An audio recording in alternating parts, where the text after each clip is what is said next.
Ngiyakhuleka kwabesilo, ngiyakhuleka kwizizwe zonke. Usuku lwesibili ekuqaleni kweviki, angazi noma lwesibili noma lesithathu, but Tuesday khona. Abanye baliqala liyasombuluka kubo kube u-1, kwabanye lisombuluka ngesonto. Ngithi angibingelele nje as we are preparing for ikusasa, siya lapha e-Eddington esikoleni okulekelela the 66 abazali la eSouth Africa bagcine beyithola benenkinga ukuthi ingane zabo ingene esikoleni. Engathi ke inkulumo enakho ukuthi ku-prioritizwe abangaphandle engesibo bala eSouth Africa.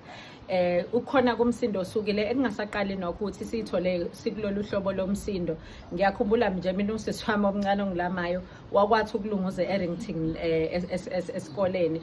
Kwakuseyisikole sabelungu at the time, saya sidropha kuze kuba ileli zinga. But ke ngiyafisa ukuthi sidlule kahle kulolu daba. Ngizokhumbula ukuthi siye saboshwe point, and ukuboshwa kwethe point, it's similar cases where ogogo abahlala lapha eElwin Court, just right behind Eddington Hospital.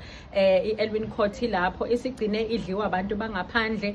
That building is a building a human settlement. Banama title deed ogogo lapha, sikhuluma ogogo 82 years, so babona kusasa because abasali ndawo la kukhulunywa khona udaba labo. Namhlanje khona babe ama street gogos, angazi noma ngizothi ama street kids noma akhona ama street gogos or ini. Abanye ade bekhishwa nje ku December sikhuluma, and the properties mawuthi uya-check the title deed ibiza abanye. Bake bafika ke lapha ya oMangobe Jacinta, behamba nabo Zandile, behamba nabanye to assist the same building esayithola siboshwa kulona. Mhlambe sicishe sayithola sifana no DJ Warras kwathina ukube kuthiwa we were not saved by kwayona leyo angazi ngizoyibiza ngani eyagcina yenziwa amaphoyisa asepoint. Ngithi nje abantu angibazise kuqala ukuthi come there prepared ukuthi wazi ukuthi sisempini sibhekene nembi, but ithemba libuyile kwabaningi mabezwa ingonyama ithi izokhuluma ngalolu daba makiwe Sandlwane. Ngifisa ukudlula kodabeni laseSandlwane. Yesterday ingonyama ibikade ikhipha amabutho lapha ya esigodlweni sesilucetshwayo kulungiselela ukuya eSandlwane. Into ebuhlungu ke sibona uhulumeni ubanga ama position. Okokuqala into esiyohlala sibuyela kuyona, abantu they forget ukuthi umntwana waphinda angene before undunankulu wesizwe sakaZulu. Umntwana wakaphinda angene njengoba ezalwa uPrincess uMagogo emzala enkosini yakabuthelezi kwamenza inkosi, and umntwana uMagogo owasendlunkulu khona la kaZulu. And ngaphezulu kwalokho uyakwazi ukuhlala akezofana na any undunankulu because he was an elder in the family, aphinde abe umshana la ekhaya, futhi umshana ophinde waba ne-advantage yokuthi abe ku-government. Kanti uzophinda ngoba ngesikhathi kuhulumeni wakaZulu ubekade kuye ohola iqembu lenkatha nekwilona liphethe uhulumeni. Mhlambe futhi most of amakhosi abekade khona la endlunkulu kukhona umntwana waphinda angena belandela inkatha Freedom Party, inkatha yenkululeko, nayo eyasungulwa ukhokho wakhe umntwana waphinda angene isilo uSolomon. Mawubuyela nje kancane emlandweni uyathola ukuthi ipolitiki iqale ngasisilo uDinizulu aye njalo ngesikhathi uma ubheka even ijezi lomkhonto ijezi lamazulu amazulu bekwamazulu Royals nawo kwamazulu FC mhlambe ke asethengwe abakazungu. Umkhonto bewukhona as early as 1932. Makuzoqalwa kusungulwa ama-trade unions emayini, abantu bakithi besukile beyosebenza nakhona kuze kusungulwe nama-hostela ngesikhathi sekukhona bona umntwana waphinda ngene. So ikhona lento yokuthi somehow ama-members ka-IFP they fail to understand that they can never be in his shoes and they cannot not be received as umntwana wakaphinda ngene because he was family and he's part of establishing izinto eziningi that were negotiated ngeCODESA and even democracy, so they say there's democracy. So as isibheke eSandlwane sibona ke bezosifaka ngaphansi kwebhasi ingonyama. Uma ubheka kuqala, I was speaking to the Royal Chancellor uMancinza la uNondaba uZondi ukuthi kuyifaka ngaphansi kwebhasi ingonyama ngonyama umcimbi wakhe uMancinza amakhosi afikile abantu bafikile amabutho afikile kwawumcimbi because they wanted to rub shoulders with the Royal Chancellor for business purposes of course, but uma sekuziwa eNdlunkulu ngesikhathi kiwa koShwama ingonyama ibikade iphande saze sahamba nomntwana noNdumiso saya kobheka uNxamalala because ngale kwepolitiki there is amadoda kaZulu, there are ama-elders akaZulu nalapho sekuphunyuke khona well ngibese ngizwa ukuthi sebe negotiate okunye engakwazi ukuthi kuthini, but kunezinto thina sibona ukuthi eduze kweNdlunkulu eduze kwesihlalo elders ayadingeka well neNdlunkulu ke iqhela kakhulu but not by choice. Uma ubheka the politics akuspace sawo abenza ukuthi umuntu athi ake ngiqhubeke nempilo yami because somelwa inhliziyo kuba kubhlungu uzothola ukuthi uPremier noNdunankulu uNdunankulu wesizwe umnumzane umfundisi uThula Sizwe bese bebanga noPremier uNdunankulu wesifundazwe kufanele kuthulwe ingonyama. Uyacabanga ukuthi ike yaliwa lempi esidiscard kuhulumeni ngesikhathi ifuna ukuyehlisa ingonyama isikhundla nakhona kuze kufanele bengingamane kulindwe inyosi ziphakamisa ingonyama then ukuthi aphakanyiswe uPremier because uPremier is just a politician with the term ka 5 years but ukhona uNdunankulu wesifundazwe well ke ama politics abashayile because umfundisi uThula Sizwe is junior when it comes to ama politics in the province nangoka Premier and but ngokwasendlunkulu uPremier is junior than umfundisi uThula Sizwe njengoNdunankulu wakaZulu ngokwendlunkulu but sithola ke sifakeka ngaphansi kwebus to an extent yokuthi kunama threat ukuthi ngenzeka iTransport abantu abaya eSandlwana bengayitholi okungangokuthi uMasipala ngesikhathi ngikhuluma nabe department nabo abangayikhokheli iTransport because at some point to uPremier ubaba uNtuli uye wathi yonke into ezoyiswa endlunkulu sizo approve yena ama departments wonke before as a committee of which for a long time siyazi ukuthi uArts and Culture bekwi responsibility yakhe mawukhuluma ngama events endlunkulu ioffice lakho Premier yes naye kuthinta lokho but iRoyal Support Office ithinta kakhulu the Royal Household like maintenance of izinto ithinta iproperty endlunkulu mhlambe nanempilo yabantwana endlunkulu of which we don't see that happening. Yonke into manje ekwenzakalayo sithola abantwana bengena phansi kwebus kunjalo ke mawukhuluma ngohulumeni bafike bayikale bayibona ukuthi amandla abaqala pha gcinaphi then bazobe sebeyifaka ngaphansi kwebus indlunkulu as we speak bekugcina amabhasi eTheku ewu11 noMasipala oyikhokhele mawukhuluma ngawase King Cetshwa bengathi iDepartment of Transport izozama lapho then indlunkulu ngathi amatekisi awu2 noma u4 mawukhuluma ngomzinyathi wela ugcina ngathi amatekisi awu60 but mawubheka the whole province is not going to umkhosi waseSandlwana but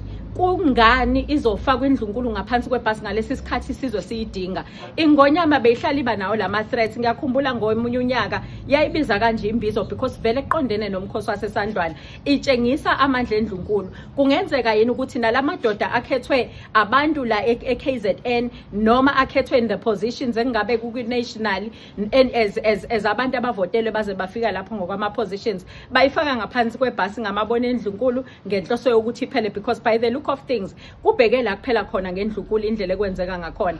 Uyacabanga ukuthi we'll be going for isopa there's isona on the 10th umuntu we-Western Cape ku National Parliament then there'll be isopa uPremier ngalo the other year wamemezela ukunyuka webudget I think it was 79 million this year it be 86 million if I'm not mistaken or yaphinde yehla kancane futhi last year but uma kufanele reportile because ever since kukhona eqalile sinama challenges kuphela. We haven't seen ondlunkulu beshintshelwa nezimoto. There are so many challenges indlunkulu ebhekene nawo abekade ngekho before. Kungenzeka yini egameni leqembu kuyilona lala endlunkulu ngaphezulu kwakho konke umuntu ayithole ebhekana nenkinga indlunkulu ithu kisokola kulesimo esikhona sibhekileke siyasabatshela nabo Royal Chancellor uthi hayi Royal Chancellor mawukuthi imali zenu ziyasebenza mawukuthi ayisebenzi your connections make sure ukuthi ekugcineni you organize transport transport, because people are expecting ukuthi ingonyama ngembizo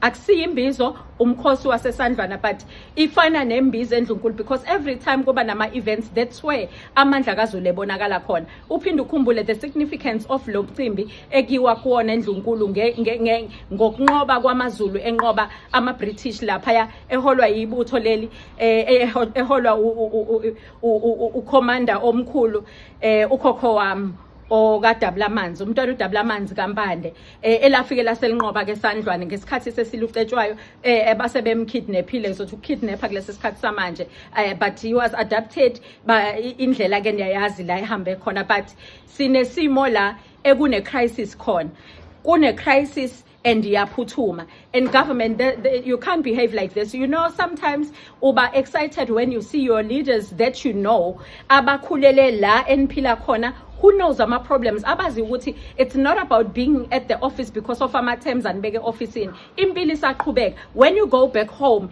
at least you'll have to account to your family, you'll have to account to your neighbors, you'll have to account esizweni owakhele sona. But by the look of things, abantu esithi bayasilida noma ngabe kuthiwa ethini kama terms o GPU and GNU and whatnot, but not egazini labantu, not at the expense of the people. As we are preparing for Isandlwana phambi on Thursday, let's hope abantu abenze njengoba benza kwi-MK Party and other organizations babengalindi babizwe, babengalindi banikelelwe, laba ba-affordayo abaveza ukuthi Khasinayi Transport we are prepared ukuthi siwuZulu, we are prepared ukuthi siyisizwe, asiwabonisa amandla, especially kulama xenophobic attacks noma ke singakafiki kulelo zinga. We are still hoping ukuthi ingonyama izoguide isizwe, because uZulu we are very disciplined, ulindizwe ukuthi fanele kwenzakaleni, but ke hayi egazini labantu, hayi egameni labantu. And I was telling inkosi ukuthi ke this is part of umsebenzi wakho where there are such issues where you have to facilitate indaba yokufika kwama embassies. At some point 2013 2014 mangabe ekhona lama attacks through izwi le media elafika ngabantu bezintatheli bathi ingonyama ithaba bulawa abantu bokufika, umuntu kwafanele agijime kulo mnyama sahamba sasafika koMalawi. I was going there, I was traveling there alone. Ngenhlahla ke bekukhona nabakogumbi ogumbi laba bakhele koKhandova, ubhekale abazizukulwane sikazwa ngendaba nabo abakhishwa izimo zokuthi bese kade ilembe selijishimeza induna kaZwide lapha kaNongoma emva ukuthi behlulene empini khona. Bagijima ke babaleka njalo bahambe basala Zimbabwe, Tanzania, Malawi. As ku February kuyiwe Tanzania kunemkhosi eyenziwayo eyo exchange ezinye zama cultural nezinto zo social cohesion. Now how are we going to go there kunezimo ezikanjena? At the same time, remember, South Africans are not fighting people who are here legitimately so, abaze for business purposes, futhi who qualify to be here, who are adhering to the rules and the laws of this country. The problem is with those illegal immigrants and who are also now abusing amandla okubakhona, bribing abantu bethu, like omasipala beTheku njengamanje babhiza abantu babribana nabantu ukuze kungena abantu emastandini abantu bala eSouth Africa. They can't sell go workshop go Queen Street nakwezinye indawo la kade behlale benamatafula khona, because khona bakhokha kangcono. As a result, they are not given the permits or the licenses to operate on the streets. Now they are babanga istrati nabantu bokufika. Besides labo bantu bakufika bengenawo ama permits, when you go to each and every shops esikubonile no Premier kwenza esicabanga ukuthi uzoye kwenza eqinisekisa ukuthi ukudla bakuthengisayo ku right for our consumption, ama licenses asemthethweni, kwabona basemthethweni ukubala. So we were hoping ukuthi inkulumo esikhulumile no ndaba uZondi as the Royal Chancellor ukuthi into abalulekile, let's show ukuthi we mean serious business. Those that we have bilaterals with ama countries wabo, let's call the embassies and sikhuluma language eqondile so that they assist us. Also nabo banama problems now. Other countries isitori sabo siqondile, why thine sethu sizongaqondi? And into emnandi manibheke kuma elections bonke abantu basuke befuna ukulungisa isitori sabo. Let's hope bazosifixa ngalokho. Angikhuleke kwabesilo nje selilahla kunena. Ngiyathokoza nina bendlove namandla.